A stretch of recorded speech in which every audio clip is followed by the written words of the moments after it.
You are listening to Bearcat Insider with everybody's favorite assistant coach, Travis Marsh, and I'm Chance Kirby. Now to the show. Hey everybody, welcome to the CS Designs postgame show, Bowie edition. The show that has more content than we have time today. That is a fact. So it's gonna be the abridged version. I'm Travis Marsh, assistant coach. I'm here with Pilot Point's favorite son, Chance Kirby, and we're gonna probably not give this game the due that it deserves because of how well the Bearcats played.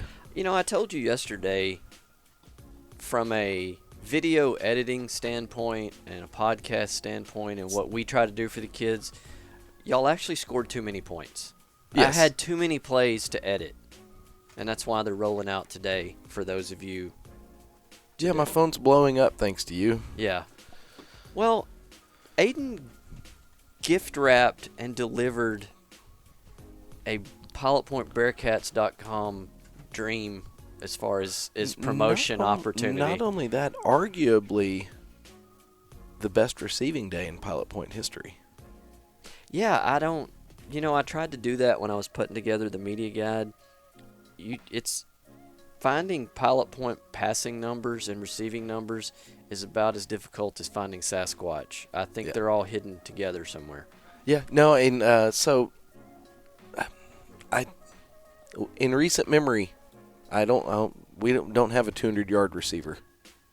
Not that I know of. Now, next summer, we're going to take a deep dive into newspaper articles and stats, and we might dig one up. Yeah, no. Heck, David Carroll may have done it back in the 70s. You never know. Wow. Don't do David like that. Hats off to David Carroll. So, without further ado, we're really going to go screaming through this. Because just the time alone it's going to take to play the touchdowns. We have a viewer's choice question that we have to get to as well. Yes. And so, when we talk about Bowie, we knew we were the better team going in. Can I take a time out? No. Just real quick? I have to. Okay. For the second consecutive week, the school and the facility were over the top in helping us with our broadcast. I can't remember the guy's name at Bowie Maintenance. You know who I'm talking about. When the engineer pulled up, they whistled and they helped us haul our gear to the press box. Yeah. And then at Bowie, this is mind blown. Our radio cast sat right next to Bowie's radio cast, and it went off without a hitch. Now, if you recall, about a year ago to this week, we were told that that's impossible. That you can't have one radio crew sit next to another radio crew. Yes. Yeah. So anyway, I'm sorry. No, and man, sorry for those of you that Travis just blew your eardrums out. Sorry about that. You're so excited about how nice Bowie was. And Brant Ferris is the name of the facilities manager that helped us out and hooked us up. And when I called him whenever we got there, he pointed me exactly in the direction that it was supposed to be. Everything was taken care of for us. There was a placard out there on the desk for us, and I was very impressed with Bowie. And so hats off to Peaster, hats off to Bowie for a 2-week streak in district of taking care of the visitors team's broadcast. Yeah. And so, we, as always, will return the favor to those guys. So Bowie Radio next year, whenever it's time for y'all to come to our house, if we're in the same district, we'll roll out the red carpet for them. And I'll have you duct tape. They loaned me their duct tape. That's very nice of them. Yeah. But, no, really, first-class operation there. Yeah. And so very, very thankful to them. And now I interrupted you. You weren't saying you expected to win, but you felt like you were the better team going in. Yeah, we felt like we were the better team going in. And then, you watch them warm up, and they're huge. They're good-looking kids. Yeah. They really are, and they play hard. But they're still in that program on the rise. They're still there. They're improving. They're getting better. They look the part. They're getting there. They're one step closer. But I thought that the Cats put together their best game of the year. They did. And that's not just because we scored a whole bunch of points. It's because we really just played well. Defensively, we played well. Everybody's going to point out the long touchdown pass that we gave up. And I hate to break it to people, that's an expected result whenever you're in man coverage most of the night. You're going to give up something. I think both of those were also a result of a guy thrown in there to play corner that riding on the bus over never thought he would be playing corner. That is incorrect. Okay. Thank you. I wish. It was the other side. I really wish. I wish that was the case, and I wish we had an excuse, but we don't. We got burned. Okay. And it is what it is. The one that Wyatt got beat on down the sideline was a great play call. It really was. Good execution, great throw, great catch. Happens. And then on referee watch, the pass interference call on Crew Chandler was absolute bullcrap. I saw you and heard you. I think you were yelling behind the line of scrimmage, or is that a totally different thing you were play. upset about? Okay. That was a different play that I was mad about. I can't keep up with when all and you're then the yelling. blindside block was crap. Yeah. But oh well, it happens. Yeah. But the Cats played great. But when you start looking at how the scoring went, our first touchdown was, I do believe, Wyatt on the ground. No, sir. No, it was Ish. an Ish run that had a good second effort. Yeah, he kind of got stonewalled a little bit, and then he rolled out of there and punched it in. The thing is, I'm not going to go in depth on all 10 scores that we had or all the field goals or anything like that. What happened was there was a great plan in place, and the kids executed it almost flawlessly. I thought Coach Peacock did a great job play calling. I thought he did a great job putting a game plan in place that we were going to be successful. And then I thought the kids put together a great week of practice and then went out on game night and executed the plan. So, that takes all of the step-by-step stuff out. It wasn't – the hay was in the barn before we even got there. And the kids just did their job. They executed. And so, we started out with Ish's second effort touchdown. It was a great deal there. And then to go to our viewer's choice question a little bit later, we hit the gate. Yeah. Get 2 points. And then Wyatt busts off a 47-yard run. Correct. And second TD isn't man enough to get into the end zone, and so he has to do it on the next play. Well, unlike last year's quarterback who would have scored on that run, it just takes Wyatt 2 runs to get to the same place. Get in the end zone. To be critical, sorry, Wyatt, as I've watched it, he could have dove. Just go for the pylon. Yeah. Be a hero. Yeah. That's much better highlight reel stuff. It would look better on Twitter to say 48-yard instead of 1 yard. Yes, because nobody knows the great 47-yard run that got you to the 1. And Wyatt, I want you to know I was going to put that on Twitter, but there's not enough characters to allow me to say you ran a 47-yard run before that. And so, that I think that caps off the first quarter, those 2 touchdowns. And, in the second quarter, Bowie comes roaring back with 12 points in the second quarter. They weren't consecutive, so it wasn't like it was 15-12. They were kind of sprinkled in. But I do believe we get 2 points first. No, sir. Oh, crap. See, maybe I should prepare. Or ask me. No. Since it's in front of me. Okay, what's next, Chance? Crew Chandler, first varsity touchdown. And we're going to throw a swing pass. Crew Chandler catches it, gets some blocks by the receivers, going to get the sideline 30, 20, and Crew Chandler's going to take this one to the house for a Pelzel Printing touchdown. What blocking by these receivers. These receivers are doing work out here. 44-yard screen pass. Yes. All right, and it was again, it was a great decision by Wyatt to sling the ball out there to Crew, and it was a great job blocking on the edge, specifically Aiden, who blocked 2 people that play by throwing one person into another one. And Crew Whatever works. We do have a wrestling team now. Crew, did his job. He got outside, he got down the sideline, and now he's maybe on top of the leaderboard of Chandler receiving touchdowns.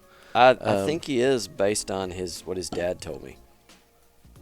So, one and done. There you go.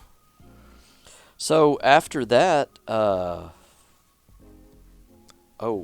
waiting because I'm not going to jump the gun. Yeah, well, you were right. It's Aiden just going, just doing it all. Snap, hold. The kick is blocked. Aiden Cox is going to take it back for 2 points. I don't think they're going to catch him. 50, 40. That's right. They're going to take it all the way. So all the momentum Bowie just had, I think, has just been taken right out. Like, hey, I'm going to blow through this. I'm going to block it. Then I'm going to pick it up and just jet. Where was that track season?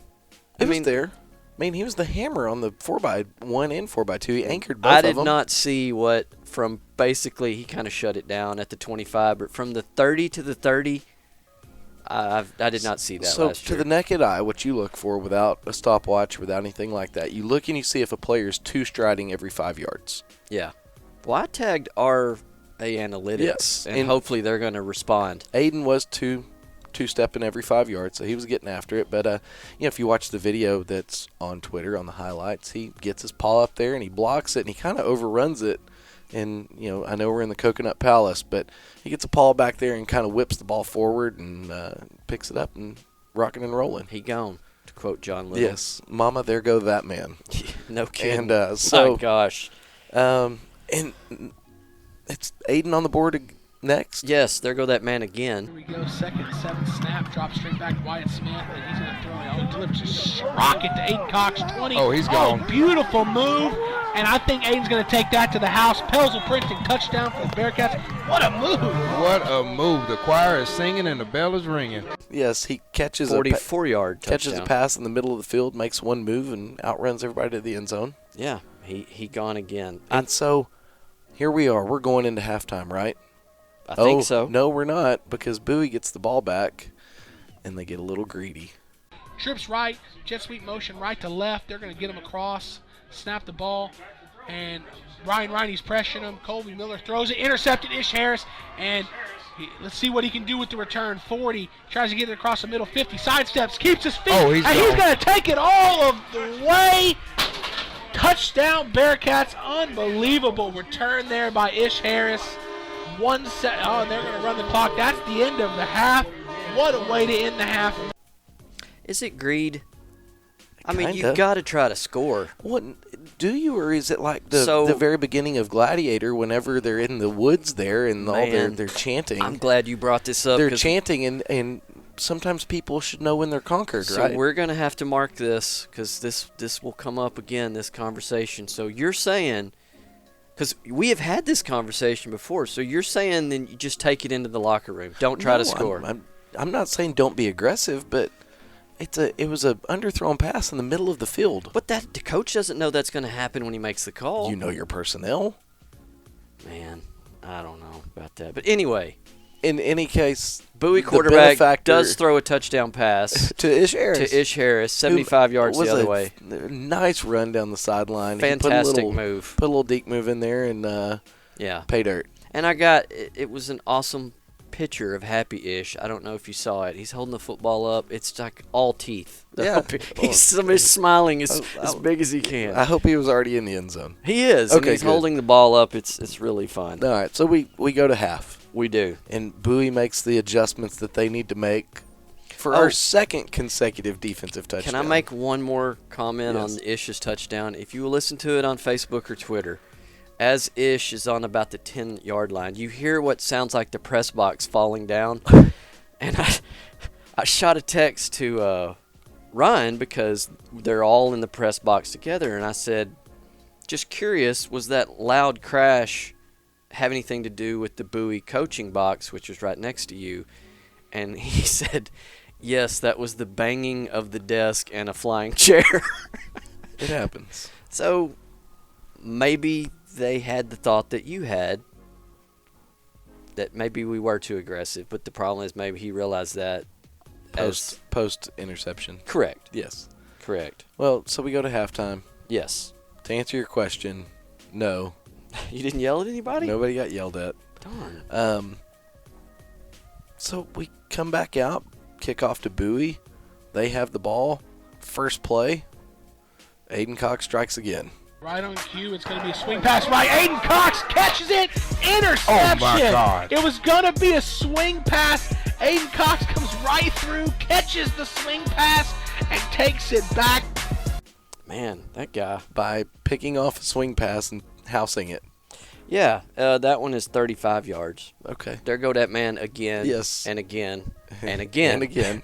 Because I think our next score is Aiden again. So Man, it sounds like I'm picking on Bowie, but We scored 65 points on him. I know. But 2 weeks ago we were sitting in this same position. But yeah, trust me, But I bet the Gunner podcast was probably sounding similar to this. it would be like the Jackrabbit Insider today. But what I was, and I'm glad to be here than there, but this week for sure. I think the quarterback at that point had thrown 2 consecutive touchdown passes to the other team. to Pilot Point. Yes. Yeah. But I'd asked you, though, is that really... I don't know what you call it, but I think interception is a weird name because I thought it was a pitch. It's a forward pass. Yeah, I thought it was an option pitch. No, it was a swing pass. Okay. He apparently... never mind. I'm not going to pile it on Bowie. No, I don't want... It's not my intent, I mean, but I just... in Peaster last week, we should have done the same thing. We just missed. Yeah. I mean, Aiden just... The ball literally went through his hands in Peaster last week. So, I mean, it was... I don't know where they got the thought process. It was a good idea. But now to what you were saying about Gunner, my dad quickly reminded me after the game. He was like, man, this must be what it feels like to be Gunner. And I was like, come on, Dad. You know, I talked to the maintenance staff who offered to help us carry stuff back to the car, and I was talking to him, and he's like, man, you know, must be nice and all that. And I'm like, dude, check the scores from 2 weeks ago. I'm like, we were standing right where you are. Yeah. Except they scored more points than we did. Yeah. Yeah, true. And an offensive touchdown. Wow. Okay. Instead of Wyatt Smith pick 6 being your point production. That was an easy video week. yes. So next one is there goes that man again, and now again. Yeah, because he I guess he wants to score 2 touchdowns in the left end zone instead of all of it being in the right. Ish had a 75-yard touchdown, and he doesn't want to be outdone. No. They're getting back to shotgun here, back to pass Wyatt Smith. He's looking, and he's going to throw and hit Aiden Cox. Aiden Cox catches it, and now it might be a race. First guy can't tackle him. Oh, now he's they're out going of to try there. to catch him. Aiden Cox is having himself a day. Stiff arm trying to bring him down. They can't bring him down there, and he's going to get in the end zone. Talk about a Bearcat nutrition did big play. 75-yard house call by Aiden Cox. So, Aiden, and it was an impressive run after catch. Yes. I think he stiff-armed someone and outran people and did Aiden things. Yeah. And I think the rest of our scoring from this point was all... No. You're about to say all field goals. Gage. Did Gage get in one? Yes, Gage got one in. 1st and 10 already in the point bank red zone. 1st and goal from the 10. This is going to be a speed option right. Gage Anderson is going to have jumps over a man, gets in the end zone for a Pelzel printing touchdown. He made that exciting. It was a quick pitch around the right Yeah, a side. little hop in there, a little hurdle, and... Jumped a guy. Yeah. Yeah. Way to go, freshman. 2 weeks in a row. 18 carries both weeks. He scores 100% of the games that he plays in. True. So, hats off to Gage. Now, finally, we're all field goals from this point out. Which, not to take anything away, both of those were 35-plus, I believe. Yeah, and great job by Elias. Great job by Tanner getting in and hitting some PATs. Which, to back up real quick, you talk about how hard it is to find jaw-dropping passing statistics. Our kicking history is just not littered with guys that could just boot it out of the stadium either. There are some. Yes. Shout out to Jared Meyer. And Evan. Evan, Strong yes. line. And the list is... I think it might stop there.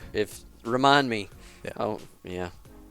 No, but Elias kicked really well. It was nice to see Tanner, which he might be the all-time scoring leader for the Stevens family. He definitely is. Man, record-breaking. I don't think his grandpa played here. He didn't play. Yeah, he did. I've seen a picture of him. I'm going to say, but he didn't score. His dad did not play, and Shannon was off and on. Well, it's I interesting think discussion. he had a hamstring injury. Which one of the 3 that we just talked about? Not Who? Tanner or Shannon? I'm saying Tanner's winning with 1 point. He didn't even have to score a touchdown, that's what I'm saying. Well, and so, that does it for the Cats offensively. It was really a good game offensively. And defensive scoring, it was really good. Defense had 16 points. Yeah. No, sorry, 14. They don't kick extra points. No, but special teams, I thought we did well. Anytime you're getting that kind of production out of the field goal unit, that's awesome.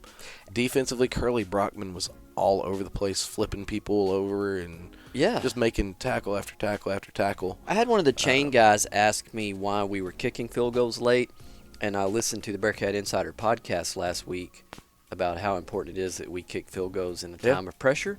So because I listened to Bearcat Insider, I was able to explain to them that this has not been our strong suit in the past, and so us kicking field goals is not to run it up, it's to get that in-game practice. And I explained to him last year, some people got upset with Brock passing on us late in the game, and I was like, no, that was a blessing. Yeah, because please stop handing the ball to Cash please Jones. Stop giving it to Cash Jones.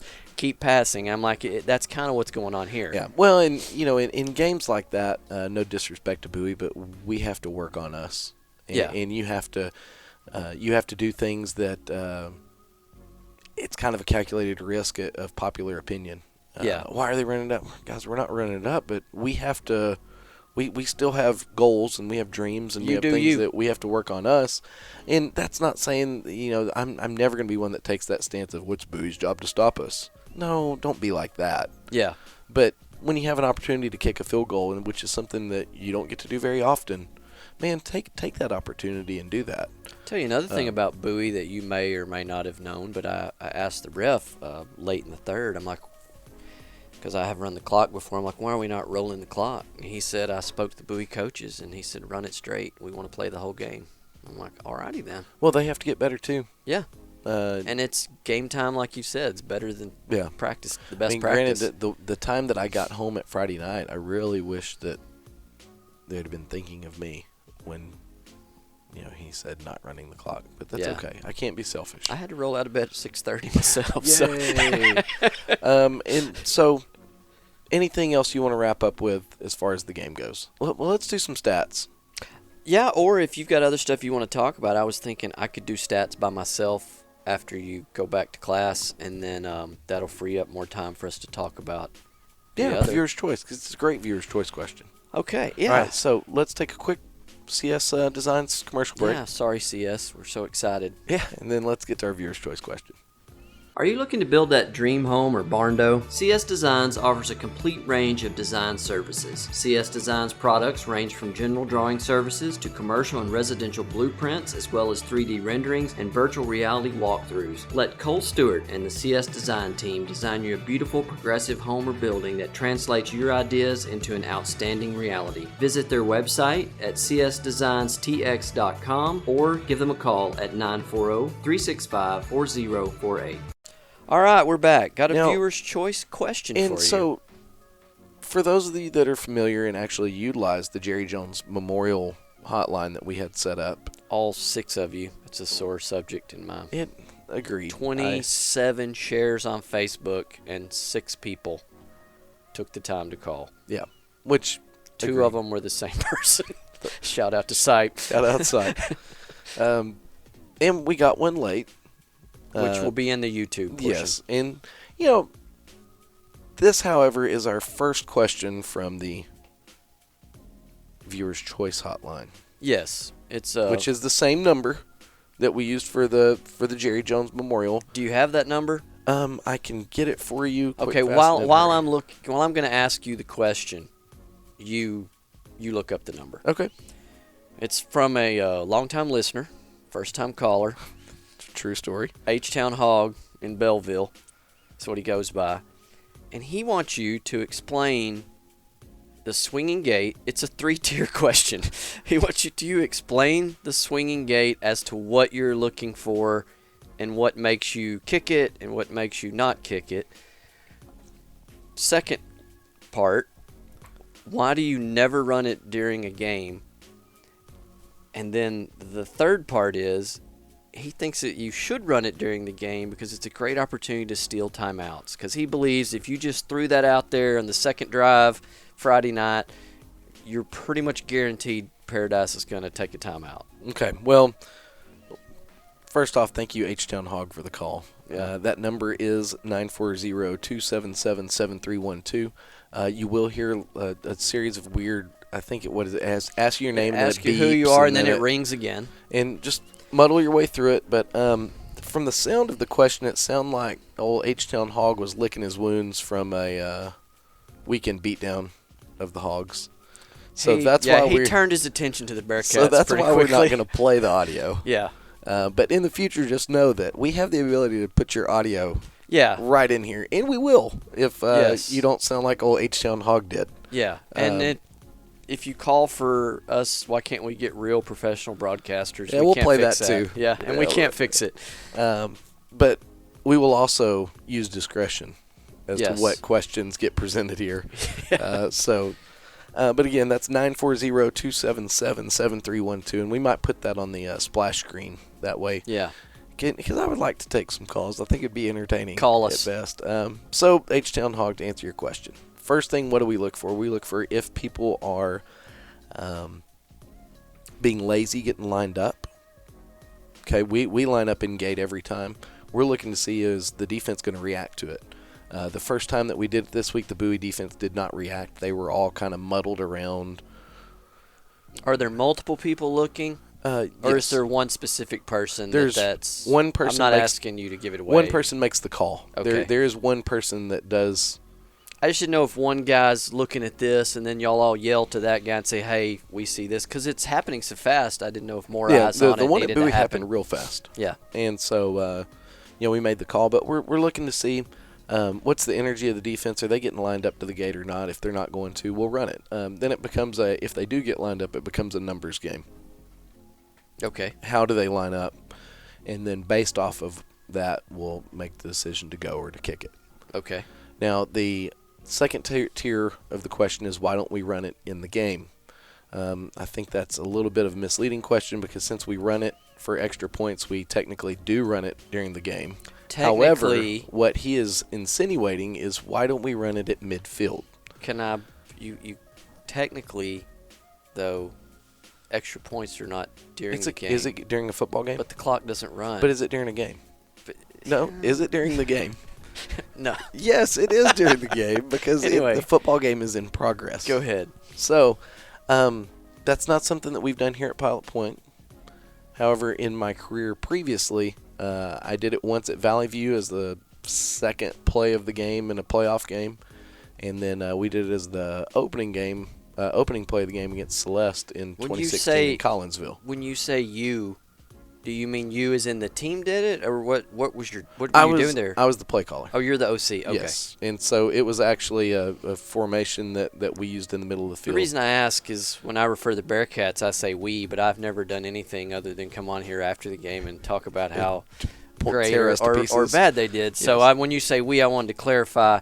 So why did you choose then, since I'm not talking to the junior high coach, I'm talking to the OC. Well, past former OC at yes, at the two places it was called. Why did you call that? Was it to steal a timeout, like the third tier of this question? I would go, yes. Okay. And so I would go into it as that being the opener because I was going to get one of two outcomes. Either a huge gain or a touchdown, or they were going to freak out, see that we lined up in swinging gate, realize that they weren't prepared to line up to it, and they burn a timeout. So, therefore, now they wasted a timeout on the first offensive play for me of the game. And now they don't have timeouts for later when they might really matter. Which, coincidentally, and H-Town Hog didn't even know that this happened probably. Pulaski, Arkansas, played Liberty this week and heard them talking about it on the ticket this morning. Pulaski ran the swinging gate the first play against Liberty. Ran it all the way down to the 5-yard line, then punched it in. No, and it had a formation name. I always called it era spread. That's what we called it, era spread. And then we had about 3 plays out of it that just what I like to do is there's been one other time that I've run it and they burned the timeout. So they did. I stole a timeout from them, and then I came out in another weird formation the next play, and then we scored. I do think backing up, I do recall us running something kind of wild on the first play against Wall when Jacob Pitts was quarterback. We ran something and threw it to Max on the sidelines. It was a halfback pass. There was something, we ran a wild play. Yeah, more like a trick play type. Okay, deal. but it wasn't a swinging gate, but it was something kind of wild. Yeah. Yeah. Okay. So, but that's the thing that I've always used it for is, people think of it as a short yardage gimmick play for a 2-point conversion. Both times that I ran it in a game, I ended up hitting a 65-yard touchdown and a 45-yard touchdown out of it on long passes. Wow. So it's a viable thing. And it's the era spread Coach P special. Well, shout out Coach Patterson. If you're listening, Paradise, might want to plan for that. Maybe Marshall bring that up in team meeting, and I bet I don't. Hey, maybe the coaches listen. Yeah, well, or maybe I should. Yeah, I'll get in Coach David's ear about it. He gets excited about trick plays. Does he? Yeah, he loves them. Well, why I think don't that goes. why don't we see more of them? I think that goes back to Coach Moore's a big fan of trick plays. I would love for y'all to run more think trick we should plays. Run Bummerooski? I just think you should run more trick plays because now that we have a hotline, can you imagine the hotline if the trick play was to fail? If it's successful, no one's going to call. Well, you're a genius. If it works if and it you score, fails, you're a genius. But golly, whenever that double hotline will be awesome. Whenever the double reverse flea flicker ends in a 30-yard sack, yes. you're the dumbest coach ever. It's great. I love it. But the thing about trick plays, everybody loves trick plays. I mean, that's why you watch the highlights, see the trick plays. However, when you look at that from an offensive coordinator standpoint, what do you have to do to be successful with trick plays? You have to practice them. Yeah. Well, now I'm devoting practice time to a trick play, and we're having trouble getting lined up in a basic formation at times. So you have institute those later in the year? Well, or just as you feel comfortable with the overall grasp of your schemes, then maybe you start thinking about trick plays. But, how do you justify, well, we're going to spend 15 minutes a day working on the Bummerooski and the halfback pass and then the double reverse flea flicker? Well, can I ask a dumb question? Yeah. I'm used to them. You having to spend time in practice on them, to me, you have an advantage because the people you're playing spent no practice time on it. That's why you run it.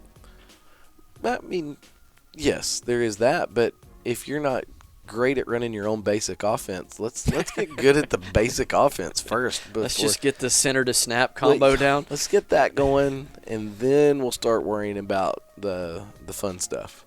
Okay. And so, I get it. I see both sides of it. I see the coordinator practice time side of it from my previous experience as a coordinator. And then now that I'm just a lowly assistant, I see the fan side of it where it's like, hey, man, let's jazz this thing up. Well, my head's not on the platter. This is great. Yeah, no one's going to call the hotline and talk about your name. Yeah, well, except the people that think that I'm just the vessel, guys. I just signal. What's all that white tape on your fingers? They think that's power. important. That's right. It's the power tape. That's really just so Aiden can see me. Well, it worked. Yeah, more tape for sure. But again, I really am kind of excited about the hotline. Yeah, I think it'd be good. I think it'd be fun. But use discretion, please. Well, we're not going straight to the air with it. No, it's not a live hotline. Thank God. I've got the edit button. So real quick, because like you're going to disappear, and then I'm going to do the stats. Anything else you want to say? You want to give us a little, look at Paradise, or when of course Paradise. Here we go. They can't find officials for a JV game, so they can find officials though if the junior high moves their games over there. So we have changed the location of junior high games on Thursday night. They will no longer be at home. We're going to go. They're led by the biggest whiner. And that's not the head coach. It's above him, I'm not. I'm talking administration. Yes, Coach Cook is a good dude. I like Coach Cook. So Road Warriors again. We're going to hit Fury Road, which I guess would be 380, and going to get over there and see what happens. 3 games on Thursday night, and then Paradise Panthers be coming here on Friday night for our second home game. And hopefully it's better than the first home game. Wow, yeah. But, no, Paradise, good football team. They're man, they're athletic. They're well coached. Offensively, they kind of have that scheme that nobody else does that we have to prepare for. And then defensively, they're well coached. They fly around and do a good job. So we'll have our hands full Friday night, 7:30 at Massey Stadium. I'm excited. Absolutely. And then, adding the Professor Diggs podcast is awesome. Really excited about that. And for him to want to step into Bearcat media territory is awesome. And his unbiased look at District 4-3A. It kind of legitimized us, which is weird. I mean, I thought I kind of did. Not like him. But, that's awesome. And so, keep an eye out on your regular podcast stuff and as well as YouTube. And then the game will be on YouTube. Yeah. And, this edition versus Paradise won't be from the bleachers with a table and an extension cord. Yeah. Behind the band. Yeah. Texas history has Remember the Alamo. Bearcat media history has Remember Paradise. Yes. And that is not lost on me, I promise. All things are compared to Paradise. And so I will already say the Denton Record Chronicle has already reached out, and they have a spot in the box. And then Pilot Point Post Signal's very own Joe Fragano has a spot in the box, and looking forward to a box full of media coming to cover the Cats. And so really but we excited. still need to maintain the social distancing, though. Well, I don't know. We have so many people in the box. I think we might have a extension cord and a table behind the band. Okay. We'll see. All right. Hey, as always, we sure appreciate y'all listening, and we appreciate CS Designs for sponsoring the post-game show. But don't go away. Stats are coming up next. We're just losing Marsh. Stats are coming up next. I don't think we're wrapping up. I'm going to go back and stomp out some ignorance at the junior high. All right. Sounds fun. All right. Go Bearcats. Are you looking to build that dream home or barn-dough? CS Designs offers a complete range of design services. CS Designs products range from general drawing services to commercial and residential blueprints, as well as 3D renderings and virtual reality walkthroughs. Let Cole Stewart and the CS Design team design you a beautiful progressive home or building that translates your ideas into an outstanding reality. Visit their website at csdesignstx.com or give them a call at 940-365-4048. Thank you, CS Designs. Now, as we said before we went to the break, Travis went off to enrich young minds at the junior high with whatever it is he actually teaches. So you're stuck with me to go over stats, and there's a lot of stats to talk about. Let's start first with passing. Wyatt Smith was 12 of 15 for 289 yards and 3 touchdowns with the longest pass of 75 yards. Longest TD pass. It's probably his longest pass, though, as well, with a QB rating of 160.4. Leading rusher, freshman Gage Anderson, 18 carries again. That's 2 weeks in a row with 18 carries. He had 59 yards, averaged 3.3 yards a carry. His longest was 10 yards, and he had 1 touchdown as well.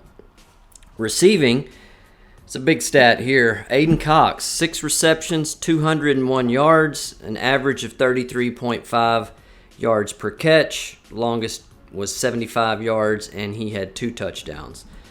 Our all-purpose yards leader, no surprise, Aiden Cox there as well, 201 yards receiving, 35-yard interception return for a total of 236 all-purpose yards. Leading tackler, Curly Brockman. Boy, that name comes up a lot. He had 10 solo tackles, 2 assists for a total of 12 tackles.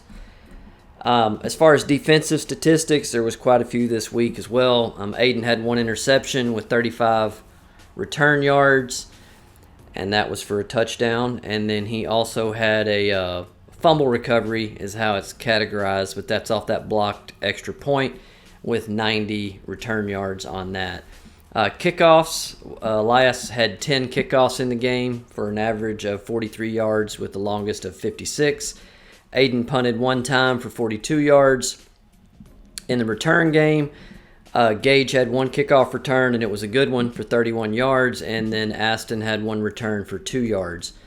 Points, Aiden Cox led the night on total points. He had 3 touchdowns and 1 conversion, so that was a total of 20 points. And then on extra points, Elias kicked 5, and as Travis said earlier in the show, Tanner Stevens leading the Stevens family in scoring. Tanner kicked in too, although he took that Stevens lead with just one. Want to be clear there. And then conversions, Ish scored on a 2-point conversion.